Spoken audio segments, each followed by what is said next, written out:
Hello दोस्तों UP TET 2026 के लिए पेपर 1 का जो मैथ है, मैथ के जो भी टॉपिक से रिलेटेड जितने भी कठिन क्वेश्चन पूछे जाते हैं वो सब हम यहाँ पे करेंगे। ये हमने वही क्वेश्चन लिए हैं जो हमें एग्जाम्स में ज्यादा परेशानी महसूस कराते हैं।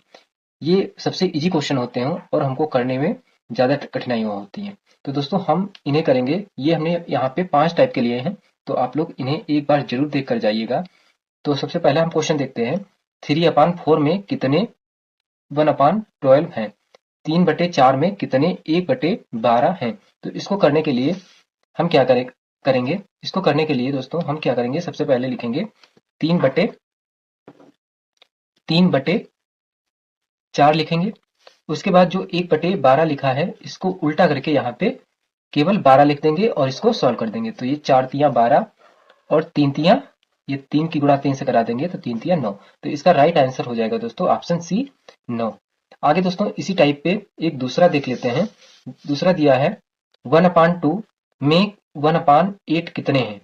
1/2 में 1/8 कितने हैं? दोस्तों ये सभी क्वेश्चन प्रीवियस ईयर पूछे गए हैं, वही हमने यहाँ पे लिए हैं, केवल हमने यहाँ पे डेट मेंशन नहीं किया है।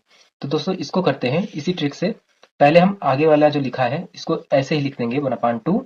उसके बाद 1/8 को उल्टा करके लिख देंगे यानी कि 8 और इसके बाद अब हम इसे सॉल्व करेंगे तो 2 चक्कू 8 और 4 एकम 4। तो इसका 4 राइट आंसर हो जाएगा ऑप्शन बी। आगे दोस्तों नेक्स्ट टाइप देखते हैं। यदि 56, 75, 67, 567 को 567 से विभाजित किया जाए तो भागफल क्या होगा? तो दोस्तों इसको करने के लिए सबसे पहले हम ये जो संख्या दी है इसको लिख लेंगे इसी तरीके से और इसको लिखने के बाद 567 से इसको भाग देंगे।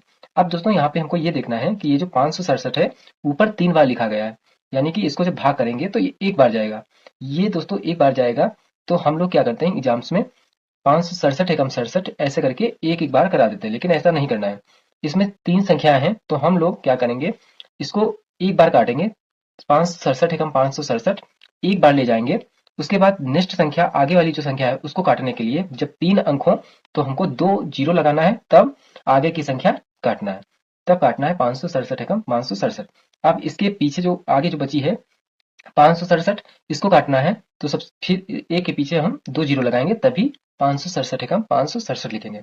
अगर दोस्तों 2 अंक होते हैं तो हम 1 जीरो लगाते हैं और जब 3 अंक को 3 अंकों से डायरेक्ट काटा जाता है तो हम 2 जीरो लगाते हैं। तो इसका आंसर हो जाएगा 101। ये इसका आंसर हो जाएगा। इसमें दोस्तों ऑप्शन सी में ये दिया गया है तो इसका राइट आंसर ऑप्शन सी हो जाएगा। आगे दोस्तों नेक्स्ट देखते हैं। आगे दिया है X Y cube X square Y comma X cube Y की पावर 4 का मासा एक्स वाई है तो इसका लासा क्या होगा? तो दोस्तों इस तरीके के क्वेश्चन करने के लिए हम ये देखेंगे, जब लासा पूछे तो जो भी इसमें संख्या या अचर पद दिए हों उसमें जिसकी पावर सबसे ज्यादा होगी वह उसका लासा होगा और सबसे कम पावर वाला मासा होता है। तो इसमें सबसे ज्यादा पावर एक्स की 3 है, यहाँ पे देखना है एक्स की सबसे ज्यादा पावर 3 है। फिर वाई की देखना है, वाई की सबसे ज्यादा पावर वाई की पावर 4 है। तो इसका जो लासा होगा, लासा दोस्तों एक्स क्यूब वाई 4 हो जाएगा, मतलब एक्स क्यूब वाई की पावर 4। ऑप्शन बी इसका सही हो जाएगा। और लासा इसका एक्स वाई दिया है, ये सबसे कम घात वाला है। ये दोस्तों आप लोग एक बार एग्जाम्स के पहले जरूर कर लेना, क्योंकि इसी टाइप पे क्वेश्चन पूछे जाते हैं। प्राइमरी लेवल का है इसलिए ज्यादा हार्ड क्वेश्चन नहीं आते हैं और यही जो क्वेश्चन होते हैं यही हम लोगों को पेपर में ज्यादा दिक्कत करते हैं, कठिन लगने लगते हैं। तो दोस्तों इसको देखते हैं 5 नंबर। गुणनफल 101 गुणे 203 में क्या जोड़ा जाए ताकि परिणाम 20,614 हो जाए? दोस्तों इसमें ये करना है, जो भी संख्या दिया है ये इसमें इसको पहले गुणा करना है, उसके बाद कह रहा है क्या जोड़ा जाए, तो इसको जो भी इसका गुणनफल आए उसमें इसको घटा देना है। तो सबसे पहले हम 101 की गुणा करेंगे 203 से।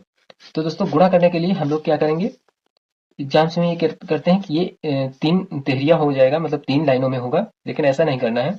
हमको डायरेक्ट उठाना है 203। 203 की गुणा हमको सबसे पहले 1 से कराना है, तो ये आएगा 203। 203 एकम 203 तो केवल 3 लिखेंगे और इसका हासिल लिख लेंगे 20। उसके बाद हम 203 की गुणा 0 के साथ कराएंगे तो ये 0 आएगा।